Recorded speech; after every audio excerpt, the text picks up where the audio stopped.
Então, nessa ação penal 506-31-30-17, continuar depoimento do senhor Antônio Palocci Filho. Senhor Palocci, voltando onde nós encerramos na última parte, o senhor mencionou que o senhor ex-presidente Luiz Inácio Lula da Silva tinha conhecimento da corrupção na Petrobras, mas aí o senhor mencionou que ele teria orientado a aumentar a reserva partidária. O senhor pode esclarecer melhor? Posso. Em meados de 2010, talvez nesse mesmo período que nós estamos tratando, ele me chamou para uma reunião na biblioteca do Palácio da Alvorada. Eu era deputado. Nessa reunião estava o José Sérgio Gabrielli, eu e a ministra da Casa Civil, o presidente Dilma. Nesse momento ela já era candidata, talvez não aprovada ainda em convenção, mas já era definida como a candidata, já era pacífico isso. O presidente falou, foi a primeira vez que ele falou dessa maneira, tão direta. Mas ele falou, olha, eu chamei vocês aqui porque o pré-sal é o passaporte do Brasil para o futuro, é o que vai nos dar combustível para um projeto político de longo prazo no Brasil. Ele vai pagar as contas nacionais, vai ser o grande financiador das contas nacionais, dos grandes projetos do Brasil.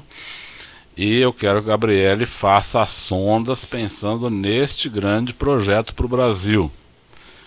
Mas o Palocci está aqui, Gabrielli, porque ele vai lhe acompanhar nesses projetos para que eles tenham total sucesso e para que ele garanta que uma parcela desses projetos financie a campanha desta companheira aqui, a Dilma Rousseff, que eu quero ver eleita presidente do Brasil.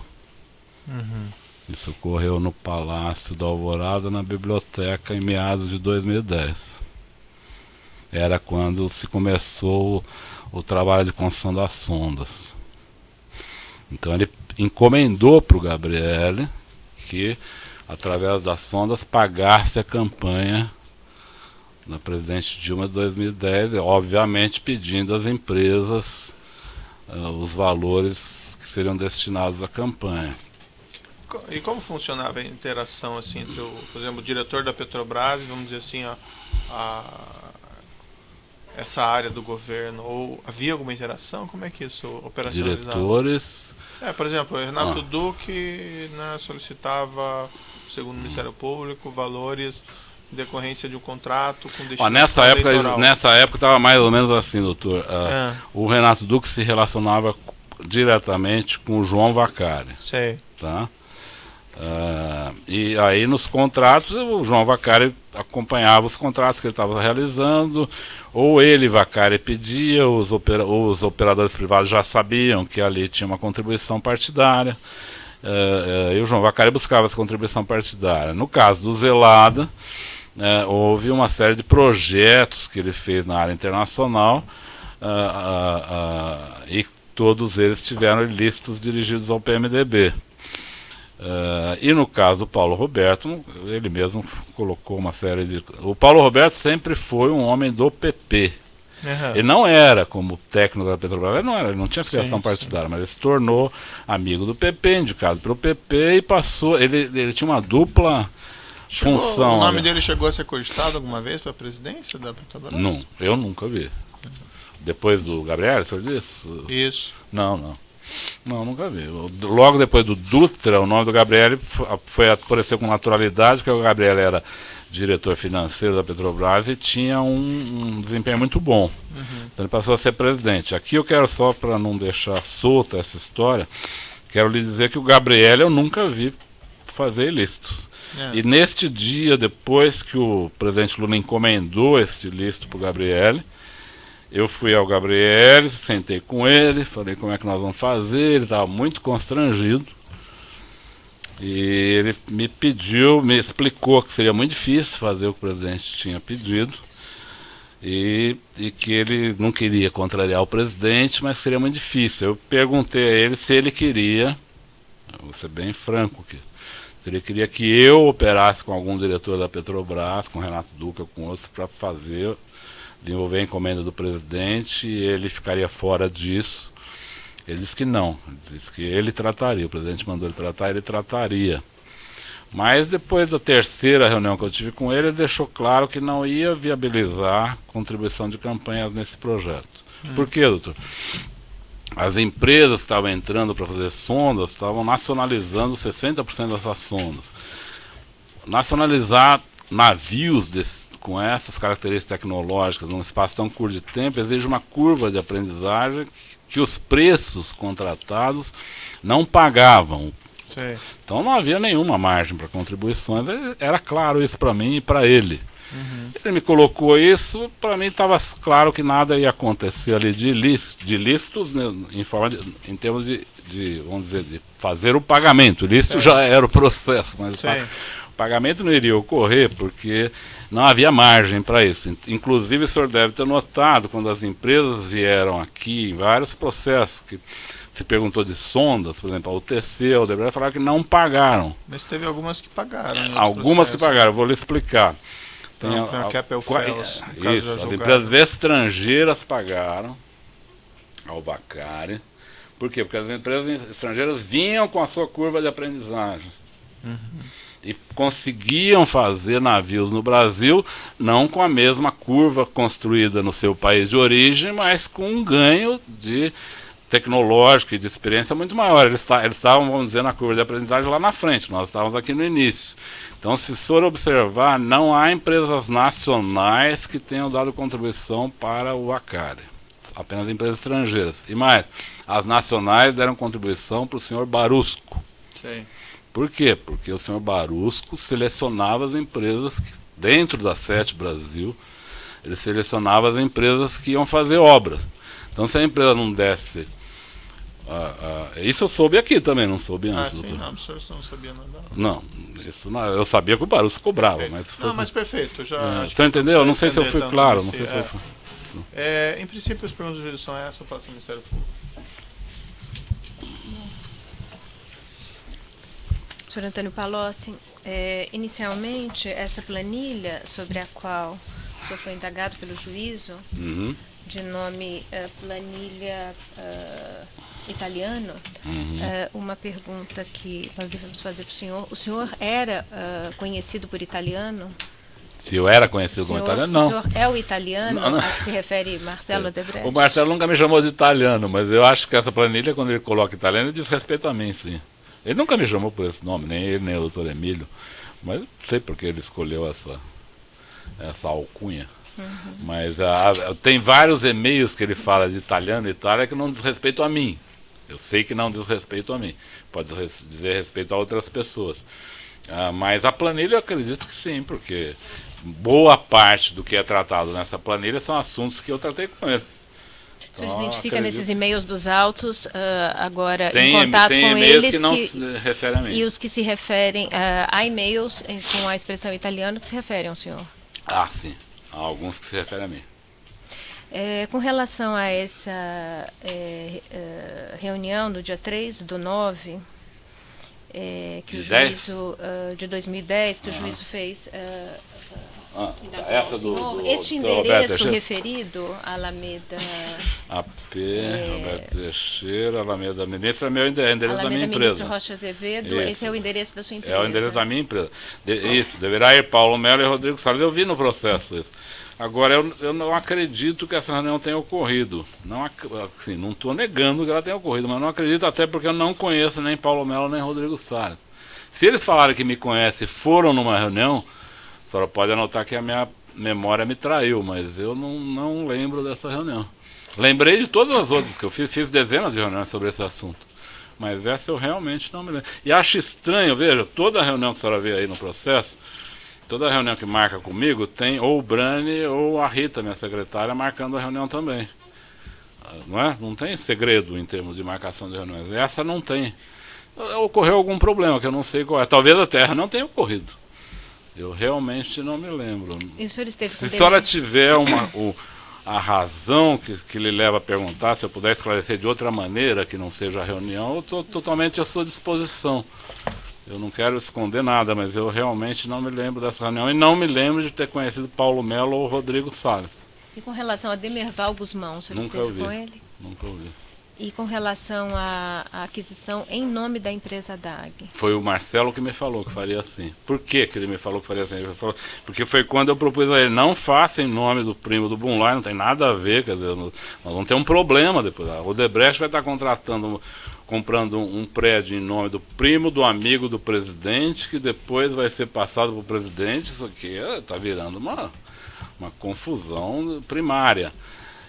Aí o Marcelo falou que não faria em nome do primo do Bunlai, mas que faria em nome de um amigo dele, que tinha uma empresa, tudo. Eu não conhecia DAG ou Demerval, mas ele falou esse nome, ele falou na época.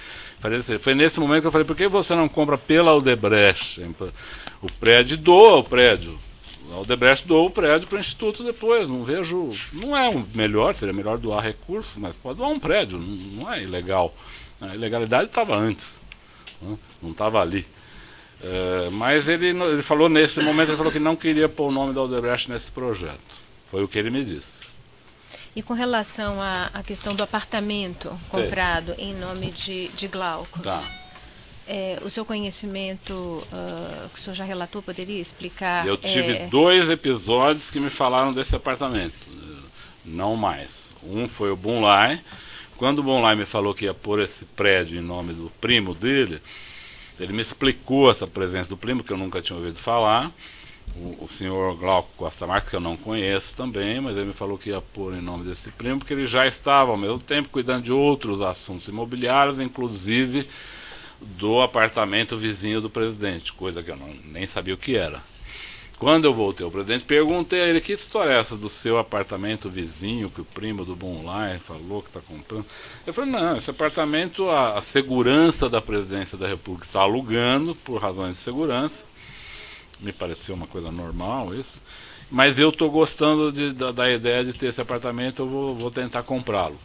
O presidente Lula me falou isso em 2010. Nunca eu vinculei essa compra com esse processo. Isso na minha cabeça não tinha.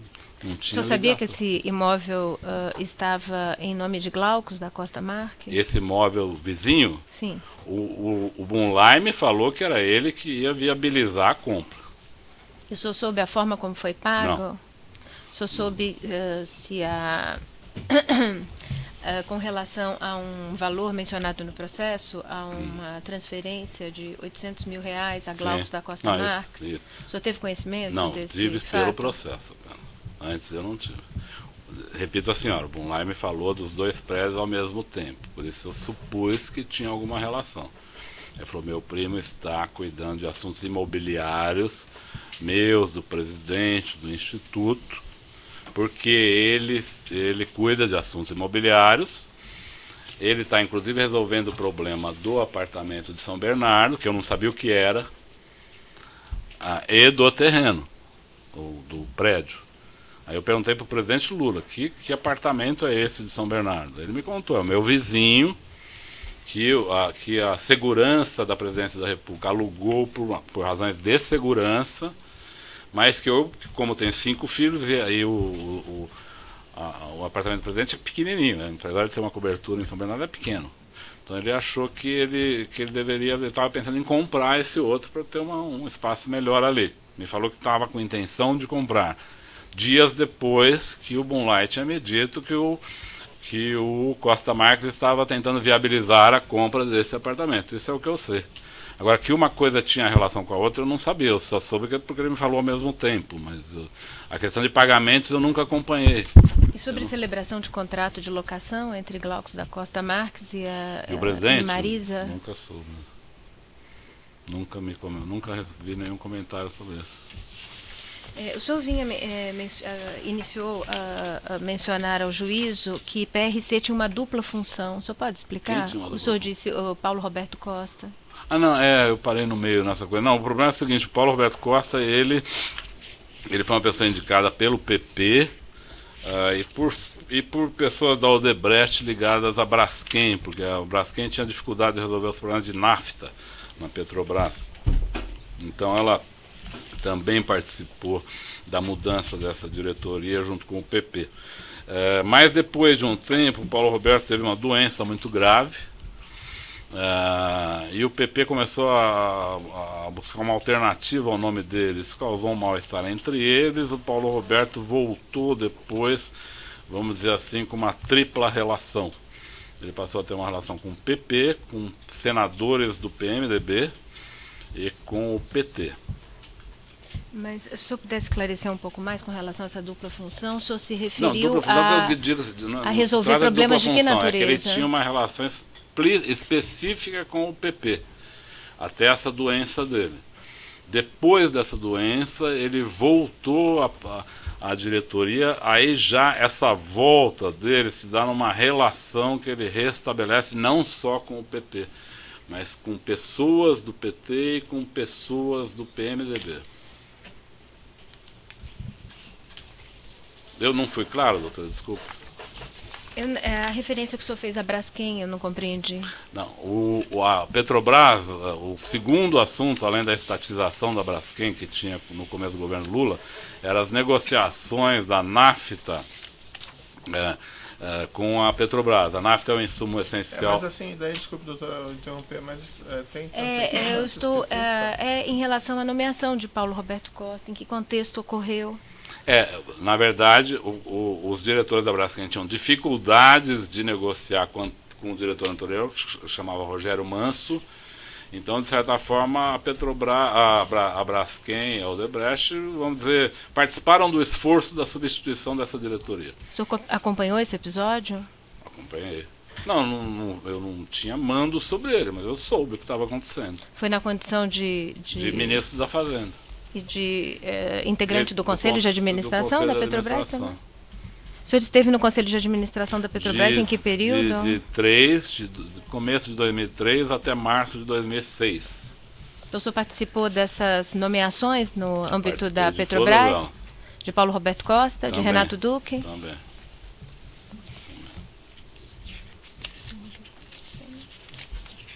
Sem mais perguntas. Eu vou seguir aqui na ordem alfabética da denúncia, então eu passo primeiro a palavra para o Branislav Contica, a defesa. A defesa de Demerval Guzmão. Sem perguntas. A defesa de Glauco Costa Marques.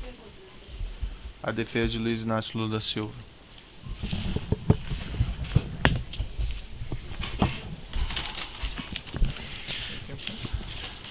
Senhor Antônio Palocci, boa tarde.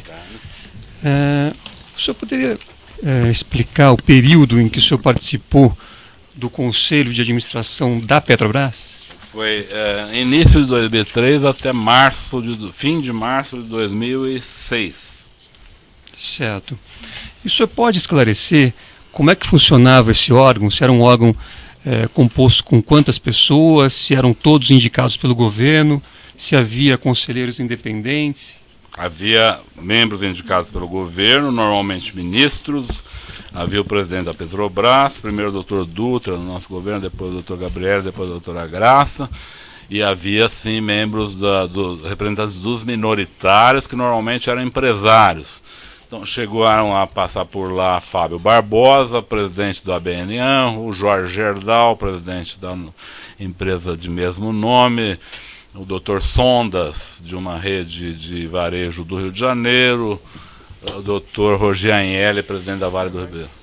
Não tem essa de detalhamento. Eu pediria, excelência, se o ministro Palocci pudesse descrever, continuar a descrição. Não tem relevância para esse detalhamento. Tata máxima vênia, nós estamos falando aqui de um conselho de administração que foi mencionado. Eu ouvi atentamente as perguntas que foram formuladas e para a defesa é importante que seja feito o registro. Junto à Petrobras o registro do nome dos conselheiros de administração. Tudo bem, mas o senhor Antônio Palocci está se dispondo aqui a relatar, até porque haverá perguntas. A questão está indeferida, mas pode prosseguir a próxima, certo. Então. Certo? Com os protestos da defesa, evidentemente. Doutor Antônio Palocci, o senhor, a indicação de membros para a diretoria da Petrobras era uma atribuição do Conselho de Administração da companhia?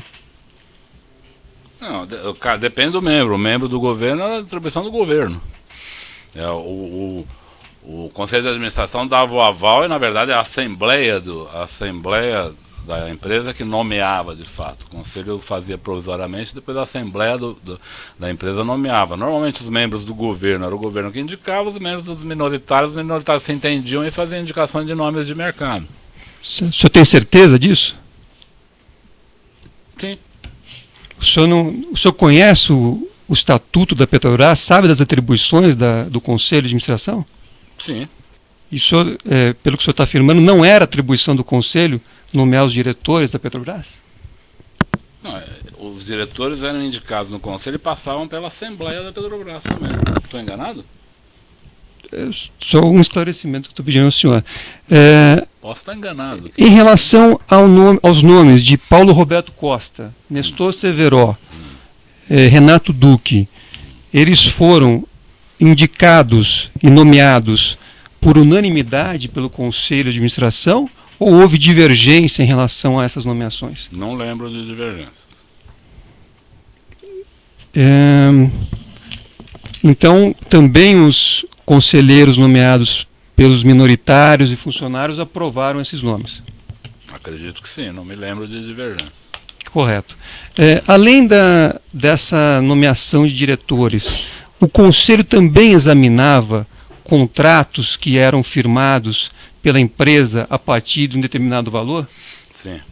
Tinha limite de valor, abaixo dele o Conselho não tomava conhecimento, acima dele o Conselho tomava conhecimento. Correto. Aqui a denúncia faz referência a 8 contratos que foram firmados pela Petrobras. Eu não sei se o senhor tem conhecimento desses 8 contratos, mas eu vou apenas para lembrá-lo. O primeiro é o consórcio Compar, o segundo é o consórcio Refinaria Abreu e Lima, o terceiro é o consórcio Terraplanagem Compege, o quarto é o consórcio Odebei, o quinto é o consórcio Odebei Plangás, o sexto é o consórcio Odebei Odetec, o sétimo o sexto é o consórcio Odebei Flé, o sétimo é o consórcio Odetec e o oitavo é o consórcio Rio Paraguaçu. O senhor se recorda se esses contratos foram aprovados pelo Conselho de Administração da Petrobras? Não me recordo. Me recordo de alguns desses projetos, mas não me recordo qual passou, quando passou. Certo, mas eram discutidos. O senhor se recorda que esses contratos foram discutidos no âmbito do Conselho? No âmbito do Conselho, ou pelo menos de outros ambientes que eu participava. Esses contratos eram conhecidos. Com o Comperge é um contrato conhecidíssimo. Correto. Então, não era atribuição exclusiva de um diretor firmar um contrato como esse. Havia necessidade de uma discussão diante de contratos dessa magnitude no âmbito do Conselho. Nem sempre. Os diretores da Petrobras tinham uma liberdade para estabelecer e assinar contratos de alto valor. Certo, mas esses 8 que eu citei aqui para o senhor, eu precisaria olhar um por um, ver os valores. Se eles passaram pelo Conselho... Só quer saber se houve listos, em vários deles eu soube que houve. Não, minha pergunta não é essa. Minha pergunta é se o senhor sabe dizer se esses 8 contratos acho que ele já disse que passaram ele não se pelo recorda Conselho. Especificamente, já respondeu isso, doutor. Certo? Então pode ir para a próxima pergunta. O senhor sabe dizer, se o senhor não sabe todos, ao menos alguns o senhor se recorda se passaram pelo Conselho de Ele Administração? também já respondeu essa questão, pode passar para o próximo. Me parece que não, excelência. Sim, respondeu, doutor. Se eu quiser responder, eu realmente não me recordo. Eu recordo de ter falado sobre esses projetos, que alguns deles, como o Comperge, eram muito famosos. Então eu falei em vários ambientes sobre ele, mas não me lembro se foi no Conselho. Acredito que o Comperge possa ter sido discutido no Conselho, mas não tenho certeza. Correto. O senhor, como membro do Conselho de Administração da Petrobras, o senhor se recorda das estruturas de controle que a companhia dispunha à época em que o senhor participava? Sim. O senhor pode descrever, ainda que objetivamente? Existiu o Conselho Fiscal, existiu um conselho nomeado por nós, do próprio Conselho de Administração, presidido pelo Fábio Barbosa, que fez um trabalho específico de fazer uma avaliação mais profunda sobre os procedimentos internos da empresa, o sistema de compliance e sugestões para melhor adequar a empresa. Isso existiu. Correto. E esses contratos aqui foram objeto de análise desses sistemas de controle também? Não necessariamente. O senhor sabe dizer se algum deles foi? Não sei dizer. O senhor sabe se a Petrobras dispunha de auditorias internas e auditorias externas? Sim. E alguma vez o senhor sabe se foi apontado por essas auditorias qualquer ilícito em relação a esses contratos? A esse que o senhor se referiu? A esses 8 contratos que são objeto da ação penal. Não, nunca vi. Correto. Com relação... O Comperj depois ficou um contrato famoso pelo ilícito, né? Certo, mas... Ele ganhou fama pelo ilícito, não pelo que ele realizava. Certo, mas o senhor sabe se, durante o período que o senhor estava lá, se as auditorias fizeram algum questionamento em relação a esses contratos? Não me lembro. O senhor se recorda, como membro do governo, se a partir do início do mandato do ex-presidente Lula, a Controladoria Geral da União foi efetivamente implantada e foi dada a ela a competência para também fiscalizar a Petrobras? Ela foi, de fato, fortalecida e ela tinha algumas inserções em relação à Petrobras, isso é verdade. Certo, ela tinha uma atuação também na Petrobras e isso ocorreu no início do governo do presidente Lula.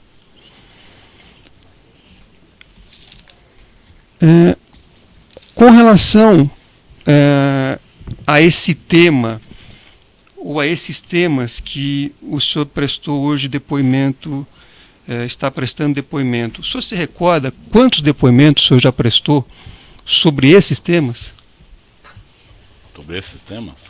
O senhor fez uma explanação aqui inicial, respondendo a perguntas do juízo, a perguntas do Ministério Público.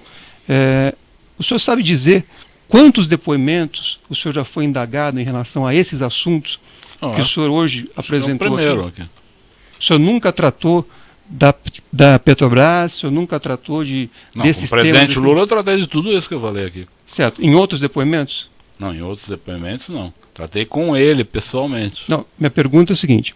O senhor falou aqui de Petrobras, o senhor falou aqui de outros temas relacionados ao governo. Esta é a primeira vez que o senhor responde perguntas sobre esses temas, ou o senhor já foi indagado por outras autoridades ou pelas mesmas autoridades em relação a esses temas? Se eu estou entendendo a pergunta, desculpa se eu não estou entendendo a pergunta, mas... Eu posso reformular, se o senhor preferir. Do ponto de vista desse conjunto de questões, é a primeira vez que eu sou perguntado, é a primeira vez que eu respondo. Certo. Em relação a essa relação com a Odebrecht, é a primeira vez que o senhor está sendo perguntado? Sobre a relação com a Odebrecht? Isso. Não, já tive aqui num outro processo, falei sobre a relação com a Odebrecht. Certo.